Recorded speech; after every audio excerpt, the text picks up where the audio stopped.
Hey everybody, it's Jim of Animateducated. And I just got back from a new Netflix Aardman animated film called Wallace and Gromit's Vengeance, Most Fowl. Yes, this is what was that?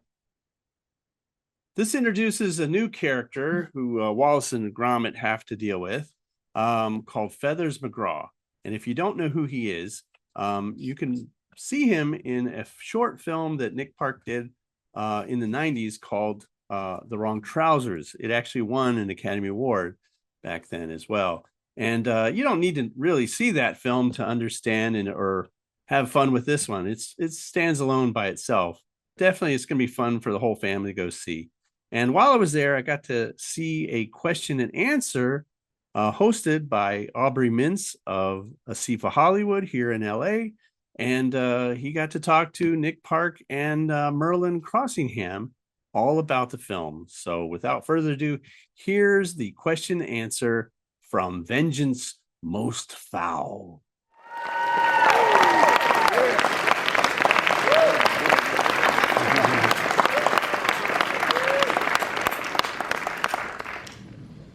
Wow, so wonderful to see these characters come back.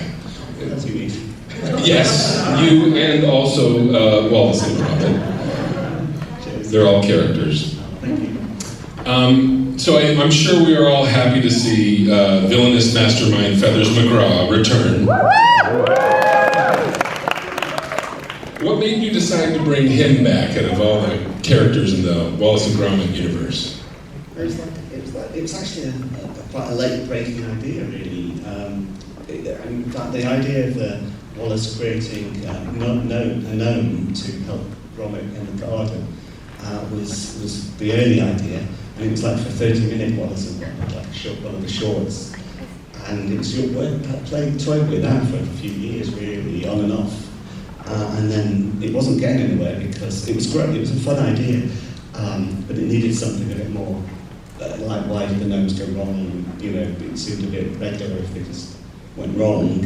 And then we're looking for something more like a sinister motive, really. And then there was Feathers, like the opposite choice. Literally on a shelf looking at us. Literally. And obviously Feathers has got a history, and so it made it very personal as well, which kept up the gears quite a lot. Yes. And it almost like after Wrong Trousers, it felt like there was some unfinished business, perhaps. So there was a leeway to do that. Yeah, absolutely. Yes. Were there any other villains that you hadn't thought of before Feathers McGraw came back? Was there other foils? Well, no, I don't think so. He fitted the bill perfectly. Actually, I'm not. Oh, so it was laziness. Well, I got a new one. But he did. The thing was that he unlocked a lot of the twists and the turns of the story dead ends that we were struggling with at the time. And at that point, the film expanded, and it all started sort of dropping into place. Yeah. Actually, when that happens, you go, no, let's not break it, this is working. And the response in the studio as well, because even though at the studio, was something around and about, the response to pitches and the response to the development of the idea was so emphatic that there was no way we would get out of that and changing our minds after that had been pitched.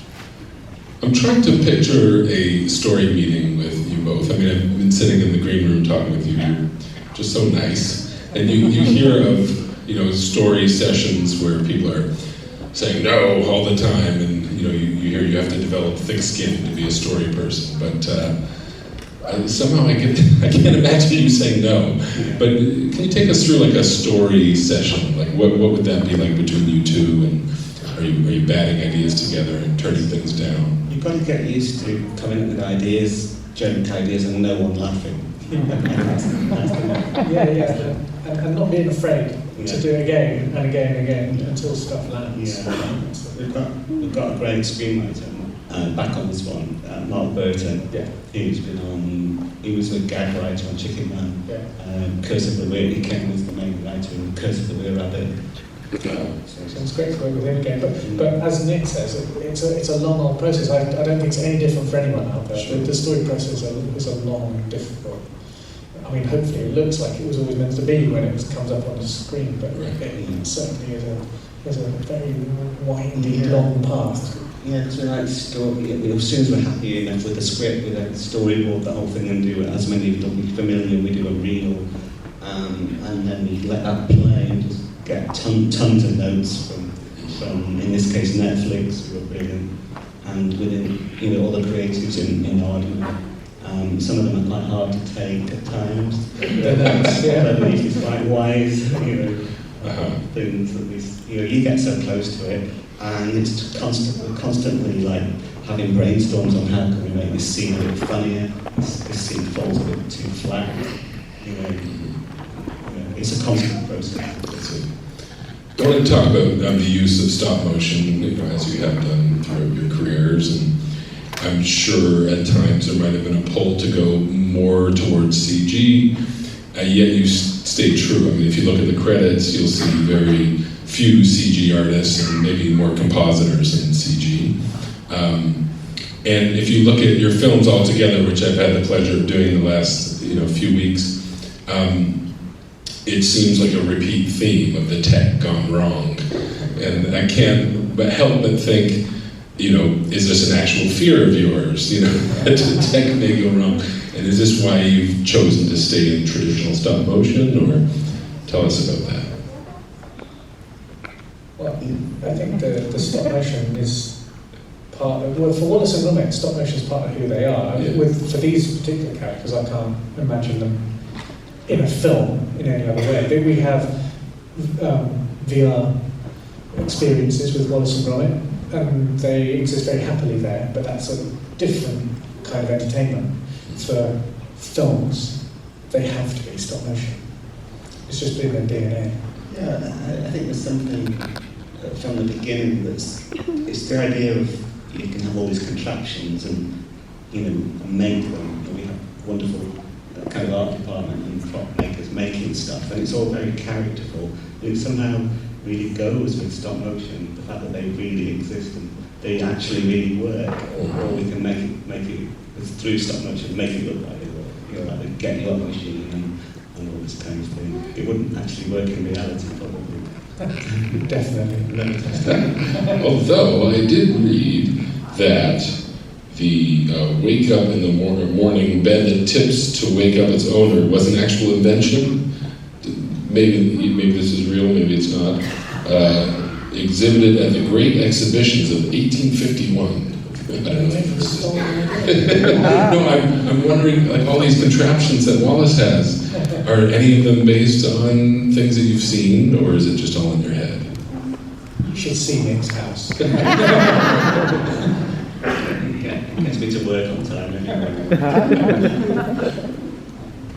I mean, I don't think they're actually accurately or literally taken from anything that's been seen, but it's really strange how often you come up with an idea and then months later you see that it actually exists. Like in Curse of the Weir Rabbit, there's the bun vac that sucked up all the rabbits. And towards the end of filming, someone sent me an item that some guy in some state in America had invented this thing for sucking up gophers from the farm, and it was very effective. What's the reality copies art? Yeah, right. Amazing. Okay, I heard another rumor that perhaps there's a company that provides the plasticine that you've been using, that they're retiring, they're going out of business, and what do you do? Oh yeah, so that was as a result of Sam Fell, who directed Chicken Run, Doyle and Nugget, rather flippantly saying we're running out of modelling clay. It was more specifically about his film. It's not a problem. We have a plentiful supply of modelling clay. And we're delighted that you're worried for us, but we'll be okay. But you have used other materials as well. We were looking at the puppets. Yeah. You can Actually, talk about the process. these are the real puppets from the movie. So these are some of the movie stars that we've just been watching. This is the scale that we work with. Yeah. Yeah. Do you want to hold on? Yeah, I'll hold on, yeah. So we were just talking backstage, Yeah. and so I just touched Wallace. so Wallace, he's just a very expensive action figure. I can move his arm around.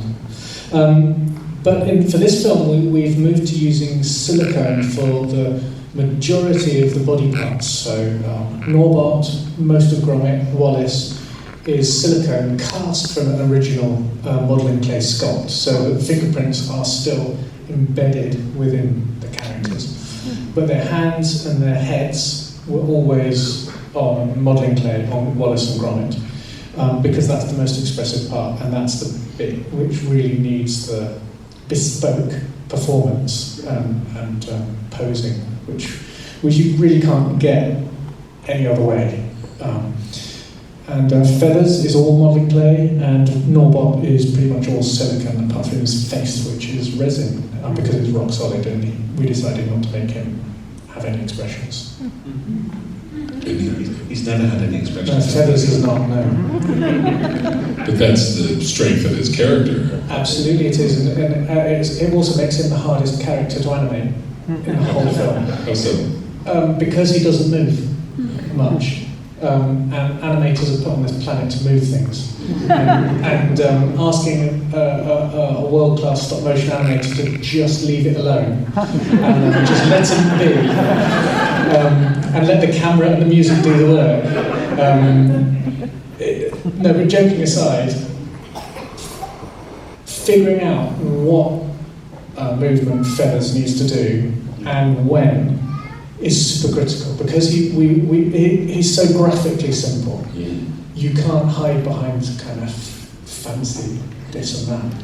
And so really dialing into what he's thinking and why he's moving, even if it's just a look up and when that happens, and even blinks, the animator's going, please let me make him blink, please let me make him blink. No, he just, and sometimes we do optional blinks so that we could choose an edit, because it was so critical when you blink that when you're even in dailies, you're not quite sure until you're fine cutting, and at that point, then we could have a little bit of choice.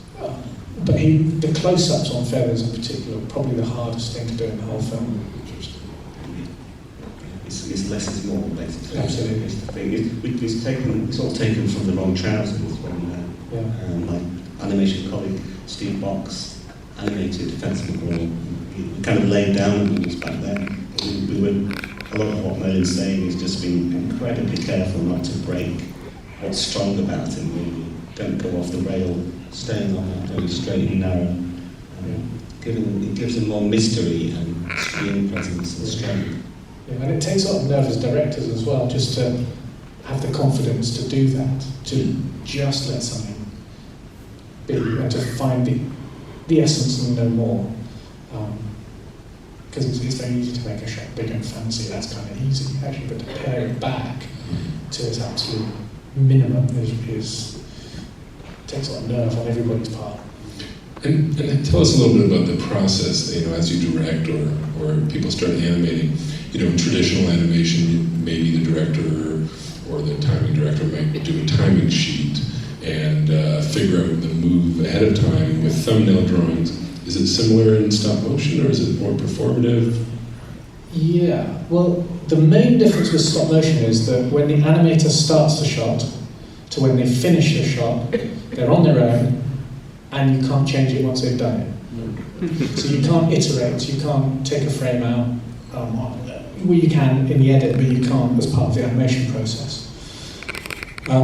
So in order for that process to not go wrong every time, we are very careful about how we prepare both as directors and the animators. And so from storyboard, once that's locked, we then act it out. And that's the starting point. So if Nick or I were directing, we would act it out. We would act out the sequence on video, live action. And that's also a chance for us to rehearse with the animators and talk about it. And it's not to copy, but it's a point of reference. It might be just the way a shoulder drops, or a look, or a timing that we like. and that becomes one of the sort of reference points for the animator. Then we block it, so we block it out in key positions, and that's not just for the animation team, that's for the director of photography and his team to check focus, check lighting, art department to check the set's not going to fall over, all that kind of stuff. And then once all those checks have been done, then we're ready to animate. And it's quite exciting because you don't always know what you're going to get. And even Feathers McGraw with his minimal movement, we even have to act through him, act him out as well sometimes. I've even had to dress as a nun in one of Well, you didn't have to. So there's just plenty of video of Nick Park dressed as a nut, blinking. Okay, I've destroyed that. I've paid quite a lot of money to have that. Those are good blinks. Those, we need to catch those. Nick, you've been with these characters for 36 years. Grand Day Out came out. And it was your student film. When you talk to students or see what they're trying to achieve, what type of advice can you give them to think about if they want to create these characters that might last for so long? That's a difficult one. And mostly, I mean, I'm a total hypocrite if I was to say this, but I would say keep your ideas short. I look at, a Grand Day Out, as you say, I started it as a student, and then Arden took me on about halfway through, and so it took me 7 years in the end to make this 24-minute film, animated single-handedly. But when I look at it, right at the end of Grand Day Out, I made Creature Comforts, which took me 3 months to animate, and that one won the Oscar, the first Oscar. So it just shows, and Grand Day Out and Wallace Gromit then had a more of a slow grow kind of thing, and that has lasted now many years. But what was it about Creature Comforts that went so quickly or fluidly? I think it was the simplicity. That's, I guess, another bit of advice really is the simplicity of it. It's all about the idea, I guess, of just a simple idea. But it's, creating a simple and strong idea is much more difficult than a complicated big idea. Yeah. It's better to do well at something short than the other way around. To not do so well in something too ambitious. Merlin, what would you say is the most complicated thing that you achieved with the Wallace Gromit characters? On Vengence, Most Fowl? Sure, yes. Well, I mean, Act 3 as a whole is probably one of the most ambitious things we've tried in the studio, I'd say. And it's a testament to our amazing team, or teams, that when we presented them with the first pass of the reel, they didn't all cry and leave the building. I mean, they actually stepped up and were really enthusiastic about finding ways to step up and make it the spectacle that it ended up being. Water is a famously stupid thing to do in stop motion, and has been avoided for many years. And we had loads of it all the way through Act 3. And you mentioned earlier the CG. That is an obvious place where we have used CG for the first time. And that's partly because we have an amazing in-house effects team at Harvard. And we're kind of blessed. We have everything from the most exquisite craft people who are making the puppets and the environments, all the way through to the absolute latest in cutting-edge post-production and digital pipeline. So it's a lovely harmony, actually, of all filmmaking crafts, contemporary and sort of historic, if you like. And our main sort of ethos with the making of Vengence, Most Fowl was we would start by saying, can we do it in front of the camera? Can we animate this for real with no sort of post effects? And it's surprising what you can do and what you can achieve when you sort of put your mind to it. But of course there are times when that's just not feasible. And that's when we start saying, okay, so how are we going to do it?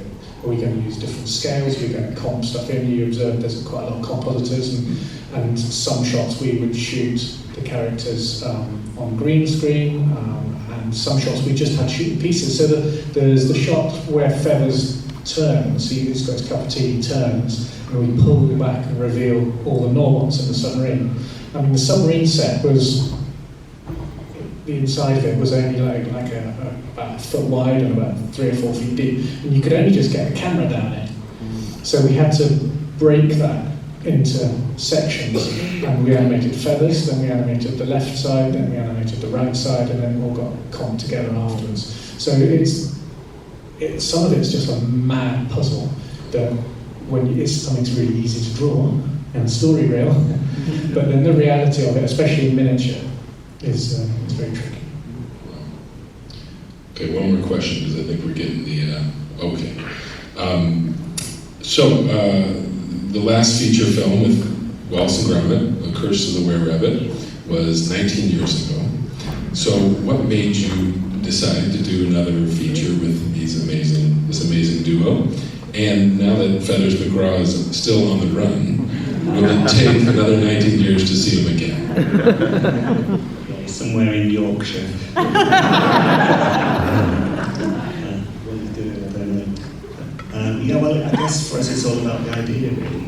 You know, you're always kind of waiting for that lightning strike idea. You know, which actually it wasn't so much that it took a long time, actually, as I described earlier, before we got Feathers McGraw in it.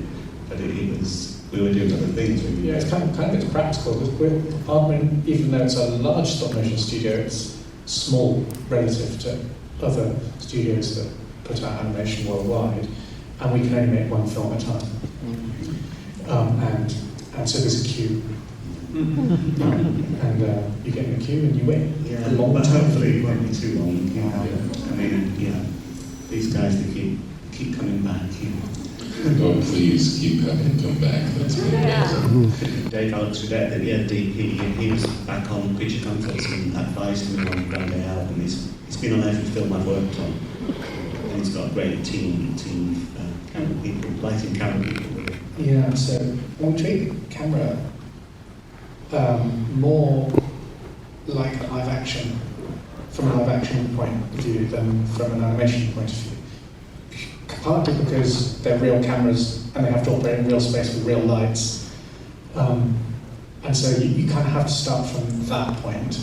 And when there's camera moves, we have to plot them, we test them, we decide whether we want go modes so that we have the proper motion blur on camera move or not, all sorts of that kind of technical stuff. And part of the thing is we don't actually think, because we've done it a long time now, it almost seems intuitive, so we sort of know what we can do and we know what we can't do, and I mean sometimes we ignore the advice of what we can't do and kind of push the camera department. But a lot of the time it's the camera actually, especially with Feathers, is a big part of the characters and how you shoot them. And so we spoke a lot about how we would shoot Norbot, what the lens choices were, what that meant for their characters, and the lighting too is one of the characters in the film, really, especially when it's genre specific like this. Yes, it's following what you're saying. It's very much a sort of dance between the camera, which is fully computer controlled. What's the name? Motion control, and programming that in often takes quite a bit of working out, and it's where the character is at any one point. The character's got to meet his marks and be in focus and what have you, and all those things it takes a bit of time to work out sometimes. I think we can do one more question.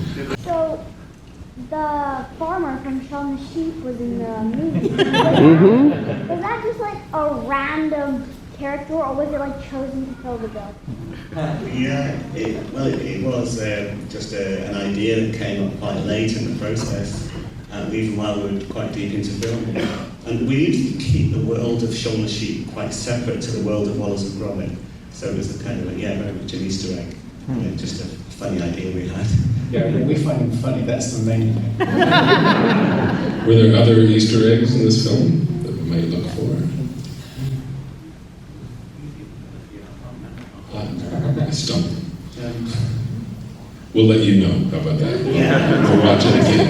Yeah, I mean, there are many references, like sort of movie references, Yes. that kind of thing. I noticed the Cape Fear with the pull-ups. Okay, Yeah. Village of the Damned. That film. Hitchcock's Rebecca, Mrs. Danvers, especially for fellas. Matrix. Yeah, and actually we've had quite a lot of Mission Impossible. Oh, you did the Mission Impossible thing with Gromit running up the... And actually, we just boarded that sequence, and I went to the cinema. I was like, oh! They stole it from you. It's like a zeitgeist moment. So, I've never seen that film. and you've never seen it. But there are things, yeah, Italian Job at the end, also Captain Nemo. The organ in the submarine. Nick, Merlin, thank you so much for the film. Thank you. Well, there you have it. I hope you enjoyed that question answer with Aubri Mintz talking to Nick Park and Merlin Crossingham. And you should definitely go see this film. It's really funny. I think audiences are going to like it. It apparently debuts on December 18th. And while I was at the screening, I got to meet Nick Park, and he actually signed my little solar powered Gromit, and I want to thank him for that. And I was kind of nervous and became a big geek and all that. And yeah, anyway, this is going to be a really fun film for the holidays to go see for the whole family. And I also want to thank the people at Netflix who were there, and the people at ASIFA Hollywood that brought this to us to see this. And yeah, if you enjoyed this interview in any way, you can press that button to subscribe, or you can take a look at other videos below and see what I've got down there, or you can take a look at these two interviews as well. And we'll see you next time on Animated Educated.